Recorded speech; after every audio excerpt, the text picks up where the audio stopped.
Hello दोस्तों, मैं विक्रांत आपका आपके YouTube channel study with Vikrant में स्वागत करता हूं।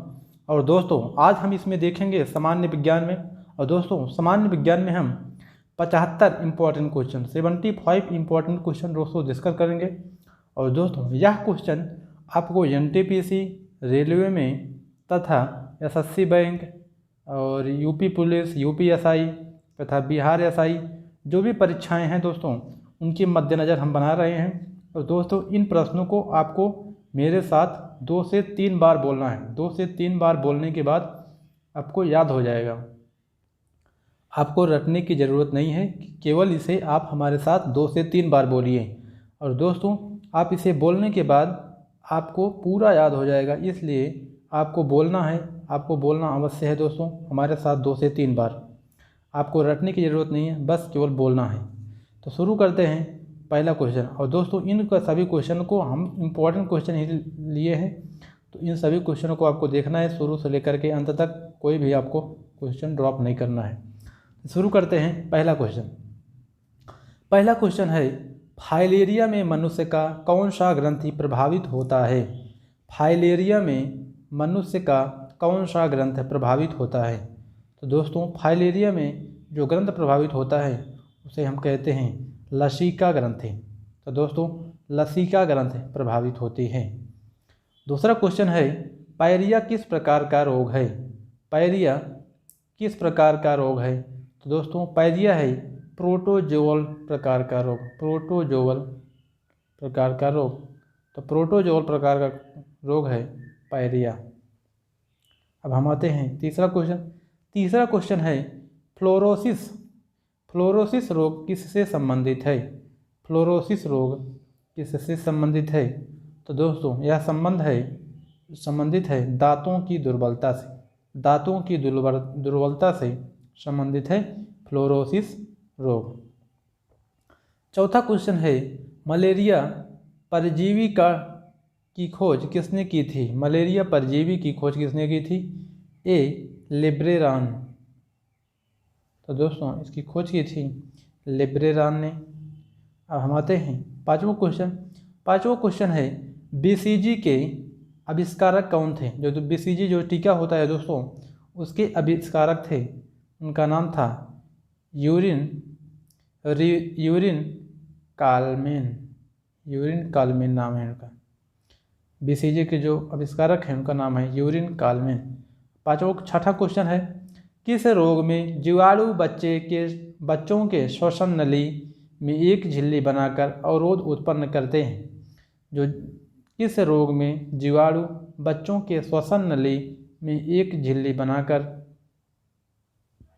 अवरोध उत्पन्न करते हैं? उसका नाम है डिप्थीरिया। डिप्थीरिया में जीवाणु के बच्चे के श्वसन नली में झिल्ली बनाकर अवरोध उत्पन्न करते हैं। सातवां क्वेश्चन है, बहु औषधि उपचार किसके उपचार हेतु दी जाती है? तो दोस्तों, बहु औषध उपचार किसके उपचार हेतु दी जाती है? औषधि उपचार किसके उपचार हेतु दी जाती है? तो दोस्तों, यहाँ पर हमने गलत मिस्टेक टॉपिंग किया है, तो थोड़ा सा इसे मैनेज करिएगा। इसमें है बहु औषधि उपचार किसके उपचार हेतु दी जाती है?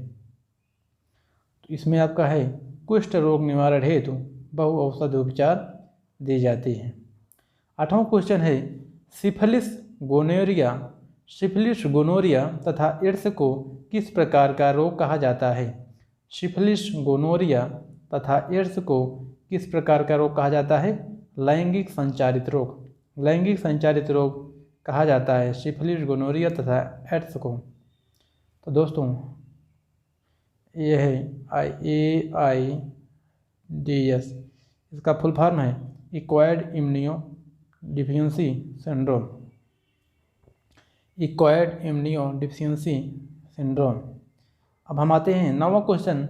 नौवां क्वेश्चन है, डेंगू ज्वर किस मच्छर से फैलता है? डेंगू ज्वर किस मच्छर से फैलता है? तो इसका नाम है एडिज इजिप्टी। एडिज इजिप्टी नाम है इसका। अब दोस्तों, आते हैं 10वां क्वेश्चन। 10वां क्वेश्चन है, गठिया रोग जोड़ों में किस प्रकार के अम्ल के जमाव से होता है? गठिया रोग जोड़ों में किस प्रकार के अम्ल के जमाव से होता है? तो इसमें आपका राइट आंसर है यूरिक अम्ल। यूरिक अम्ल के जमाव से होता है गठिया रोगों में दर्द। अब हम आते हैं 11वां क्वेश्चन। 11वां क्वेश्चन है संक्रामक रोग के फैलने का माध्यम क्या होता है? संक्रामक रोग के फैलने का माध्यम क्या होता है? हवा, जल, मिट्टी, खाद्य पदार्थ। तो दोस्तों हवा, जल, मिट्टी, खाद्य पदार्थ होता है संक्रामक रोग फैलने के कारण। अब हम आते हैं 12वां क्वेश्चन। 12वां क्वेश्चन है प्लेग रोग की शुरुआत कहाँ से हुई थी? प्लेग रोग की शुरुआत दोस्तों चीन से हुई थी। चीन से हुई थी प्लेग रोग की शुरुआत। 13वां क्वेश्चन है फीता क्रीम का संक्रमण होता है सुअर का आधा पका भोजन। तो दोस्तों सुअर का जो मांस होता है अगर आधा पका रहेगा तो इसके कारण होता है। अब दोस्तों देखते हैं कि यहाँ पर एक क्वेश्चन है ये दांत रोग किसके कारण फैलता है? तो दांत रोग फैलता है ट्राइकोफाइटान नामक कवक से। तो दोस्तों जो कवक होता है उसका नाम है ट्राइकोफाइटान। ट्राइकोफाइटान कवक होता है, फंजई होता है, उसके कारण फैलता है। 14वां क्वेश्चन है वायरस के उपचार में प्रयोग किया जाता है। वायरस के उपचार में प्रयोग किया जाता है तो उसका नाम है इंटरफेरान। इंटरफेरान जो होता है वायरस के उपचार में प्रयोग किया जाता है। 15वां क्वेश्चन है हाथी पाँव का कारक है। हाथी पाँव का कारक क्या है? बाउचेरिया ब्रैकोफाइटाई।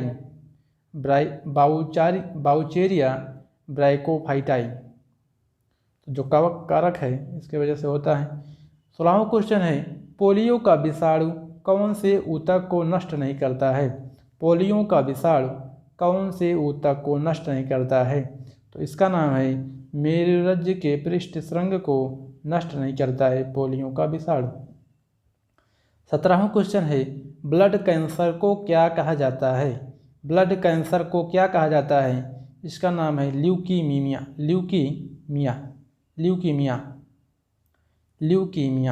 अब आते हैं हम 18वां क्वेश्चन। 18वां क्वेश्चन है इंसुलिन का स्त्रावण किस ग्रंथि से होता है?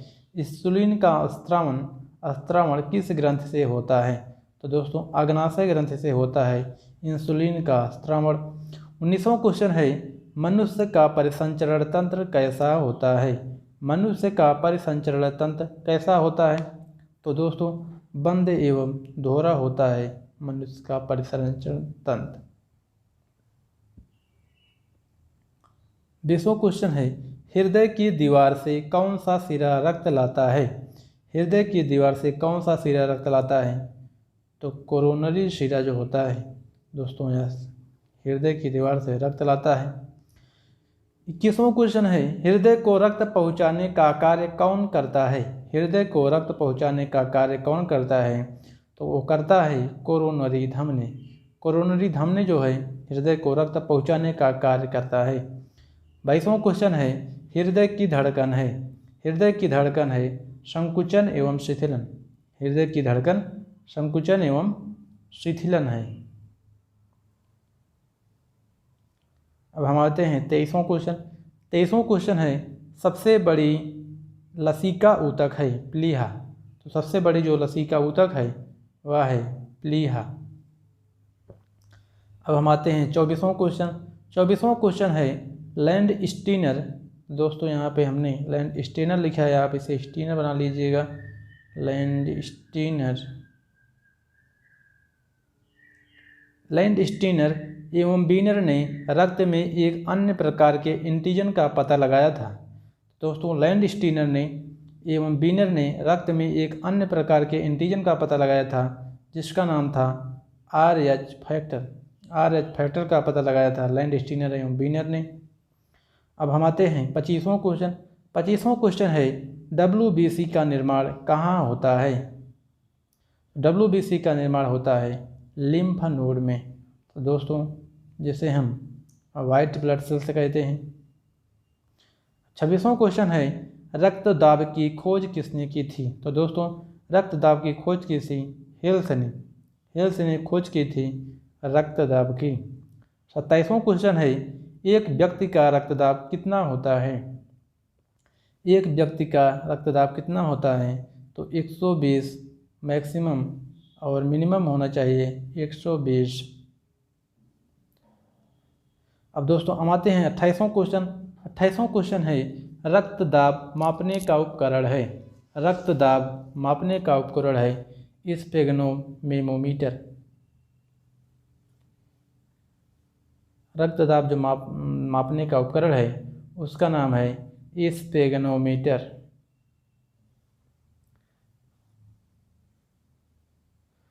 29वां क्वेश्चन है हृदय चक्र का समय होता है। हृदय चक्र का जो समय होता है 0.8 सेकेंड होता है, मतलब 8 नैनो सेकेंड होता है। 23वां क्वेश्चन है फेफड़ों से शुद्ध रक्त हृदय के बाएं अलिंद में कौन लाता है? तो दोस्तों जो बाएं हृदय में लाता है वह है पल्मोनरी शिरा। पल्मोनरी शिरा शुद्ध रक्त हृदय के बाएं अलिंद में लाता है। अब 31वां क्वेश्चन है हृदय को नियंत्रित करने में किस रासायनिक पदार्थ की भूमिका होती है? हृदय को नियंत्रित करने में CO2 की भूमिका होती है। तो CO2 की भूमिका होती है हृदय को नियंत्रित करने में। 33वां क्वेश्चन है हृदय धड़कन को नियंत्रित करने में किन हार्मोन की भूमिका होती है? थायरॉक्सिन एवं एड्रेनेलिन। थायरॉक्सिन एवं एड्रेनेलिन। हम आते हैं 33वां क्वेश्चन। 33वां क्वेश्चन है रुधिर को वाहिनियों में जमने से रोकता है। रुधिर को वाहिनियों में जमने से रोकता है हिपैरिन। हिपैरिन रुधिर को वाहिनियों में जमने से रोकता है। अब हम आते हैं 34वां क्वेश्चन। 34वां क्वेश्चन है RBC की संख्या किस यंत्र से ज्ञात की जाती है? RBC की संख्या किस यंत्र से ज्ञात की जाती है? तो उसका नाम है हीमोसाइटोमीटर। हीमोसाइटोमीटर की यंत्र से RBC की संख्या ज्ञात की जाती है, हीमोसाइटोमीटर। और दोस्तों वहाँ से हमने देखा था कि जो मापा जाता है इसको नाम कहते हैं स्फेग्नोमीटर। अब 35वां क्वेश्चन है हृदय की विद्युत रासायनिक आवेग को किसके द्वारा मापा जाता है? हृदय की विद्युत रासायनिक आवेग किसके द्वारा मापा जाता है? तो उसका नाम है इलेक्ट्रोकार्डियोग्राम। इलेक्ट्रोकार्डियोग्राम से मापा जाता है विद्युत रासायनिक आवेग हृदय की। अब हम आते हैं 36वां क्वेश्चन। 36वां क्वेश्चन है एक स्वस्थ व्यक्ति में 1 मिनट में कितनी बार हृदय धड़कता है? एक स्वस्थ व्यक्ति का 1 मिनट में हृदय धड़कता है 72 बार। 72 बार धड़कता है एक स्वस्थ व्यक्ति का 1 मिनट में हृदय। अब आते हैं 37वां क्वेश्चन है पौधों में जलरंध्र कहाँ पाया जाता है? पौधों में जलरंध्र कहाँ पाया जाता है? तो वहाँ पाया जाता है पत्ती के शीर्ष पर या पत्ती के सतह पर। पत्ती के शीर्ष पर या पत्ती के सतह पर पाया जाता है पौधों में जलरंध्र। अब हम आते हैं 38वां क्वेश्चन है गार्ड सेल्स कहाँ पाई जाती है? तो गार्ड सेल्स जो पाई जाती है वह रंध्र में पाई जाती है।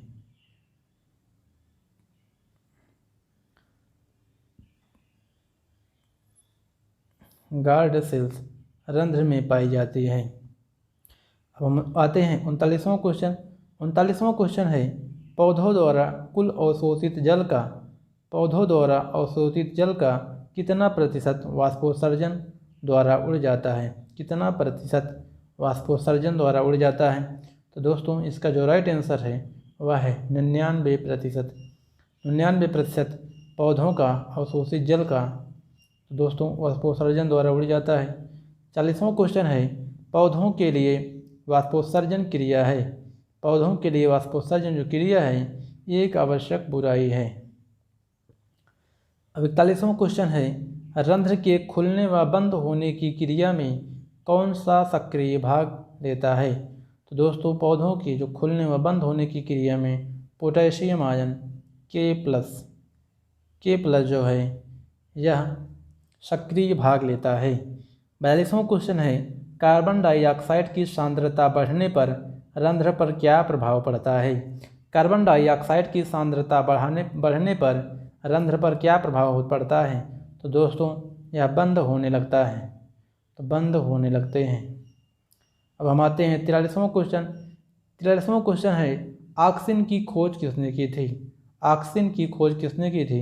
तो दोस्तों ऑक्सीजन की खोज की थी बेंट ने की थी जई में। दोस्तों जई में की थी बेंट ने ऑक्सीजन की खोज। 44वां क्वेश्चन है कौन सा हार्मोन फिर शीर्षास्त्र प्रभाविता को समाप्त करता है। कौन सा हार्मोन शीर्षास्त्र प्रभाविता को समाप्त करता है। तो उसका नाम है ऑक्सिन्स शीर्षास्त्र प्रभाविता को खत्म करता है। 45वां क्वेश्चन है अग्नाशय रस स्त्रावित करने के लिए कौन सा हार्मोन उत्तेजित करता है। अग्नाशय रस स्त्रावित करने के लिए कौन सा हार्मोन उत्तेजित करता है। तो उसका नाम है सिक्रेटिन उत्तेजित करता है। 46वां क्वेश्चन है पूर्ण पाचक रस की संज्ञा किसे प्रदान की गई है। पूर्ण पाचक रस की संज्ञा प्रदान की गई है अग्नाशय रस को पूर्ण पाचक रस की संज्ञा प्रदान की गई है। पूर्ण पाचक रस मतलब भोजन को पचाने की संज्ञा दी गई है। मनुष्य के आहारनाल में 2 अवशेषी अंग कौन कौन से हैं। 47वां क्वेश्चन है मनुष्य के आहारनाल में 2 अवशोषी अंग कौन कौन से हैं। सीकम एवं वर्मी फार्म अपेंडिक्स। सीकम एवं वर्मी फार्म अपेंडिक्स। दोस्तों यह सभी क्वेश्चन को हम लगातार 2 बार से 3 बार बोलने का प्रयास कर रहे हैं। अगर आप हमारे साथ बोलते रहेंगे तो आपको अवश्य याद हो जाएगा, 101% याद हो जाएगा।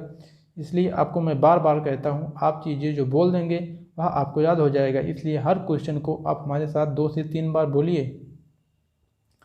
अब हम आते हैं 48वां क्वेश्चन। 48वां क्वेश्चन है छोटी आंत के किन ग्रंथियों द्वारा स्त्रावित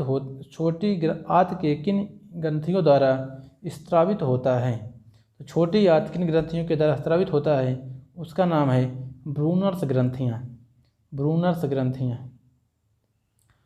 49वां क्वेश्चन है शिशुओं में सर्वप्रथम कौन सा दांत निकलता है।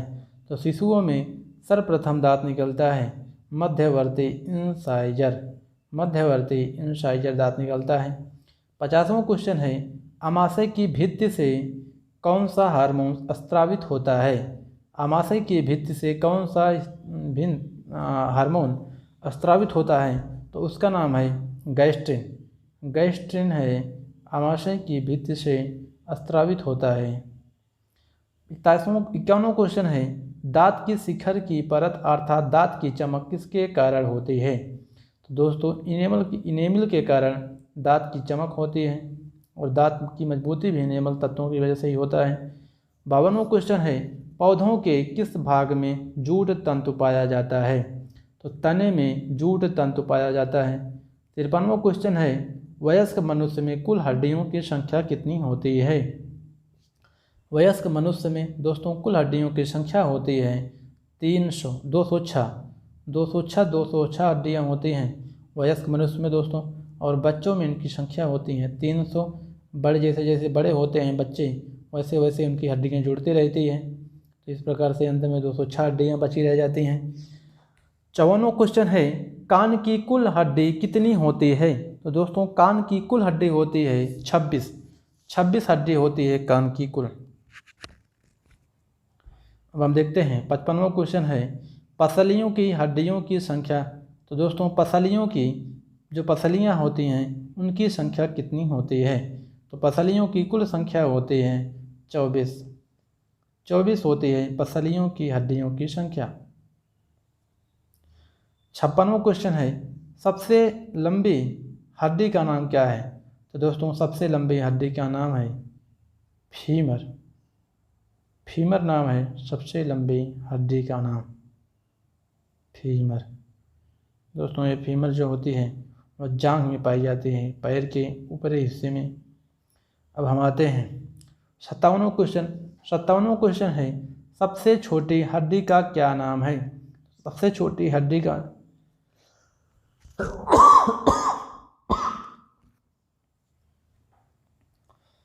57वां क्वेश्चन है, सबसे छोटी हड्डी का नाम क्या है? तो दोस्तों सबसे छोटी हड्डी जो है वह होती है स्टेपिज। और दोस्तों यहाँ कान की हड्डी होती है, कान की हड्डी होती है स्टेपिज, सबसे छोटी हड्डी होती है। 58वां क्वेश्चन है, सबसे मजबूत हड्डी का नाम है? तो दोस्तों सबसे मजबूत हड्डी का नाम है मैंडिबल।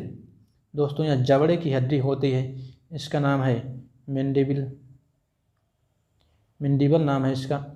और हम देखते हैं 59वां क्वेश्चन। 59वां क्वेश्चन है, शरीर की सबसे बड़ी ग्रंथि का नाम? तो दोस्तों शरीर की सबसे बड़ी ग्रंथि है यकृत, लीवर, लीवर है इसका नाम, आपको याद रखना है। सबसे बड़ी ग्रंथि का नाम है लीवर। दोस्तों लीवर जो है सबसे बड़ी ग्रंथि है, यह कई बार परीक्षाओं में पूछा गया है, तो इसलिए दोस्तों यह है most important question, IMP question है, तो इसे आपको अवश्य याद रखना है, भूलना नहीं है, कभी भी नहीं भूलना है दोस्तों। दोस्तों हमने जहाँ से हड्डी पढ़ाना शुरू किया है, हड्डी के जो इम्पोर्टेंट क्वेश्चन हैं वही हमने लिया है। बाकी आपको अंगुलियों में भी कितनी हड्डी होती हैं, पैर में कितनी हड्डी होती हैं, इसलिए हम बताना ज़रूरी नहीं है, तो इसलिए नहीं बता रहे हैं, हम आगे चल रहे हैं। 60 क्वेश्चन है, 60वां क्वेश्चन है, रक्त का थक्का बनाने में कौन सा प्रोटीन सहायता करता है? दोस्तों रक्त का थक्का बनाने में जो प्रोटीन होता है सहायता करता है उसका नाम है फाइब्रिनोजेन और प्रोथ्रोम्बिन। तो दोस्तों और हम 61वां क्वेश्चन आते हैं। 61वां क्वेश्चन है, फाइब्रिनोजेन और प्रोथ्रोम्बिन प्रोटीन कहाँ बनता है? तो दोस्तों यहाँ प्रोटीन बनता है यकृत में, लीवर में। 62वां क्वेश्चन है, पित्तरस और यूरिया का निर्माण कहाँ होता है? पित्तरस और यूरिया का निर्माण होता है लीवर में, यकृत में। तो दोस्तों पित्तरस का जो निर्माण होता है वह होता है यकृत में। और 63वां क्वेश्चन है, प्रोटीन शब्द का सर्वप्रथम प्रयोग किसने किया था? तो प्रोटीन शब्द का प्रयोग सर्वप्रथम जे ब्राज़िलियस ने किया था। दोस्तों जे ब्राज़िलियस ने प्रोटीन शब्द का सर्वप्रथम प्रयोग किया था।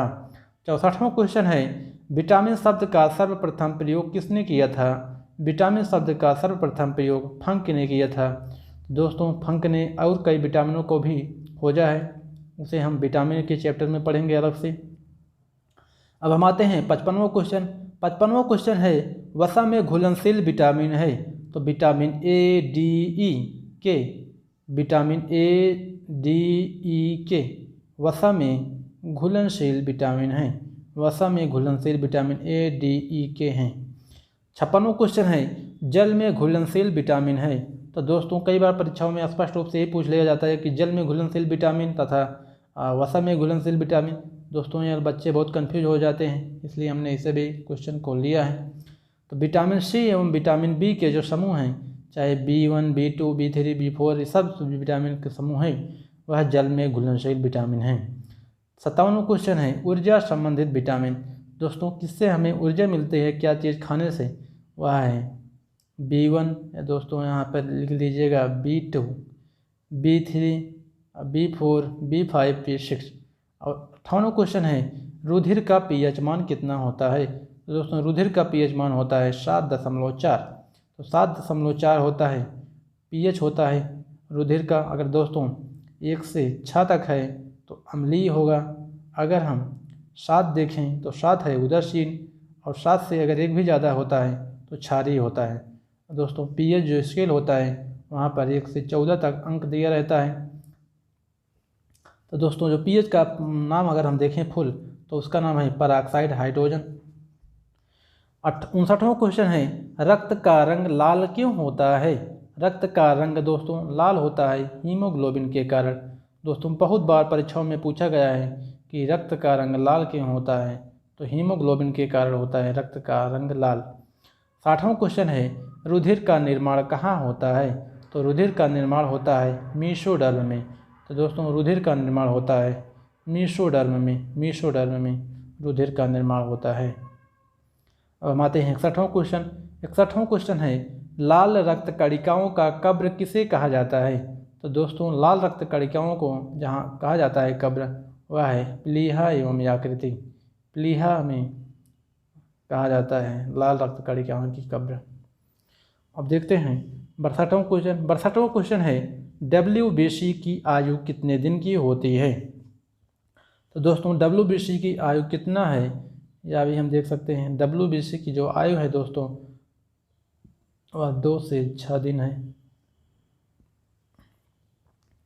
63वां क्वेश्चन है लाल रक्त कणिका का औसत आयु कितने दिन होता है? तो दोस्तों जो लाल रक्त कणिका का आयु होता है वह होता है, जिसे हम RBC कहते हैं, RBC का जो जीवन काल होता है वह होता है 120 दिन। 64वां क्वेश्चन है एक स्वस्थ मनुष्य में 5 से 6 लीटर रक्त होता है। एक स्वस्थ मनुष्य में 5 से 6 लीटर रक्त होता है दोस्तों। हम आते हैं नेक्स्ट क्वेश्चन। नेक्स्ट क्वेश्चन है 65वां रुधिर वर्ग की जानकारी किसने दी थी? तो दोस्तों रुधिर वर्ग की जानकारी जो दी थी वह नाम है Landsteiner. ABC, ABO, AB, AB+, AB-, आज सब जो क्वेश्चन है दोस्तों प्रश्न हैं उनकी जानकारी दी थी लैंडस्टीनर ने, आप जानते होंगे। और दोस्तों 66वां क्वेश्चन है सर्वदाता रुधिर वर्ग कौन सा है? दोस्तों ऐसा रक्तदाता कौन है, रुधिर वर्ग कौन है जो सबको रक्त दे सकता है, सबको ब्लड डोनेट कर सकता है? उसका नाम है O। तो दोस्तों O सर्वदाता होता है, O सर्वदाता है, वह सबको दे सकता है, तो सबको दे सकता है O। और दोस्तों 67वां क्वेश्चन है सर्वग्राही रुधिर वर्ग कौन सा होता है? दोस्तों AB होता है सबसे लेने वाला वर्ग, ब्लड का सदस्य जो सबका रक्त ले सकता है। 68वां क्वेश्चन है हृदय के सिकुड़ने को सिस्टोल कहते हैं। दोस्तों हृदय के सिकुड़ने को हम कहते हैं सिस्टोल, और हृदय के फैलने को हम कहते हैं डायस्टोल। हृदय के सिकुड़ने को सिस्टोल तथा हृदय के फैलने को डायस्टोल कहते हैं। अब देखते हैं 69वां क्वेश्चन। 70वां क्वेश्चन है रक्त परिसंचरण तंत्र का जनक किसे माना जाता है? रक्त परिसंचरण तंत्र का जनक माना जाता है विलियम हार्वे को। विलियम हार्वे को रक्त परिसंचरण तंत्र का जनक माना जाता है। 71वां क्वेश्चन है हृदय के बाएं भाग में शुद्ध रक्त ऑक्सीजन युक्त बहता है। हृदय के बाएं भाग में शुद्ध रक्त बहता है ऑक्सीजन युक्त, और हृदय के दाहिने भाग में अशुद्ध रक्त बहता है। हृदय के दाहिने भाग में अशुद्ध रक्त बहता है और बाएं भाग में शुद्ध रक्त बहता है जो ऑक्सीजन युक्त रहता है। 73वां क्वेश्चन है हृदय की गति सुनने के लिए किस यंत्र का प्रयोग करते हैं? तो दोस्तों उसके कहते हैं स्टेथोस्कोप। दोस्तों इसे आप देखेंगे जब डॉक्टर अस्पताल में जाएंगे तो डॉक्टर के कंधे पर होता है, उसका नाम होता है स्टेथोस्कोप। अब हम देखते हैं 74वां क्वेश्चन है मास्टर ग्रंथ किसे कहा जाता है? तो दोस्तों हजारों बार परीक्षाओं में पूछा गया होगा, हम इसकी कल्पना भी नहीं कर सकते हैं कि कितनी बार परीक्षाओं में पूछा गया होगा। मास्टर ग्रंथ, मास्टर ग्लैंड किसे कहते हैं? तो मास्टर ग्लैंड कहते हैं पीयूष ग्रंथि को। अब हम देखते हैं 75वां क्वेश्चन है हृदय की ध्वनि होती है। तो दोस्तों हृदय की ध्वनि होती है लब डब। दोस्तों यह बहुत बार परीक्षाओं में पूछा गया है। दोस्तों यह UPSC की जो परीक्षा होती है NDA में भी पूछा गया है यह कई बार। तो दोस्तों अब हम अभ्यास प्रश्न देख लेते हैं। अभ्यास प्रश्न है पित्त रस का pH मान कितना होता है? दोस्तों आपको यह बताना है पित्त रस का pH मान कितना होता है। तो दोस्तों आप हमारी क्लास कैसा लगा आपको ज़रूर बताना है। और दोस्तों यह सभी क्लास को आपको शुरू से अंत तक जिसने भी देखे होंगे उनको ज़रूर से ज़रूर परीक्षाओं में 2 से 3 क्वेश्चन दोस्तों भिड़ेंगे यहाँ से, इसलिए आपको 2 से 3 बार बोलना है, बढ़िया से आपको तैयार करना है। दोस्तों आज की क्लास हम यहीं समाप्त करते हैं। हमारे चैनल को लाइक, सब्सक्राइब और शेयर करना मत भूलिए दोस्तों। धन्यवाद।